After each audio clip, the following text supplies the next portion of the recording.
আমি আসলে এত তাণ্ডব নিয়ে এরকমভাবে ডুবে আছি, আমি আর পৃথিবীর কোনো খোঁজ খবর রাখার মতো অবস্থায় নাই। তুফানে যতটুকু উল্লাস নিয়ে বের হয়েছিল, এর থেকে বেশি উল্লাস নিয়ে বের হচ্ছে দর্শক। তাণ্ডব অলরেডি সব সব রেকর্ড ভেঙে দিচ্ছে। আমি আসলে এত তাণ্ডব নিয়ে এরকমভাবে ডুবে আছি, আমি আর পৃথিবীর কোনো খোঁজ খবর রাখার মতো অবস্থায় নাই। তো আমি আপাতত তাণ্ডবে আছি, মনে হয় না দেখতে পারবো। অনেক কিছু হতে পারে, সব কিছু একবারে তো বললে হবে না, আস্তে আস্তে করে জানাবো। তো আপাতত তাণ্ডব দেখতে থাকুক মানুষ, এ উদযাপন করুক। আমাদের টার্গেট ছিল তুফানে আমরা যতটুকু করেছি এর থেকে আরও বিশাল জায়গায় যাব, দর্শক সেটা পছন্দ করছে। তুফানে যতটুকু উল্লাস নিয়ে বের হয়েছিল, এর থেকে বেশি উল্লাস নিয়ে বের হচ্ছে দর্শক। এটাই আসলে আমাদের জন্য শান্তি যে আপনারা জানেন আমাদের দর্শক খুব একটা সিনেমা হলে যায় না।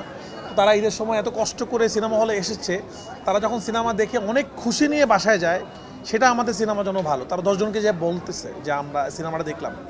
তো কালকে আমাদের শো ছিল 28টা, একদিন না যেতে না যেতেই সেটা হয়ে গেছে আজকে 46টা।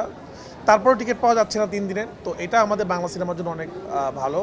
এবং তাণ্ডব অলরেডি সব সব রেকর্ড ভেঙে দিচ্ছে। তো আশা করি দর্শকের মনের ভিতরে তাণ্ডব ঢুকবে। যারা যারা এখনও তাণ্ডব দেখেননি তারা প্লিজ অগ্রিম টিকিট করে তাণ্ডব দেখুন। আপনারা ইনস্ট্যান্ট আসলে টিকিট পাবেন, অনলাইনে টিকিট কেটে আসুন এবং সিনেমা দেখুন এবং বাংলা সিনেমার সাথে থাকুন।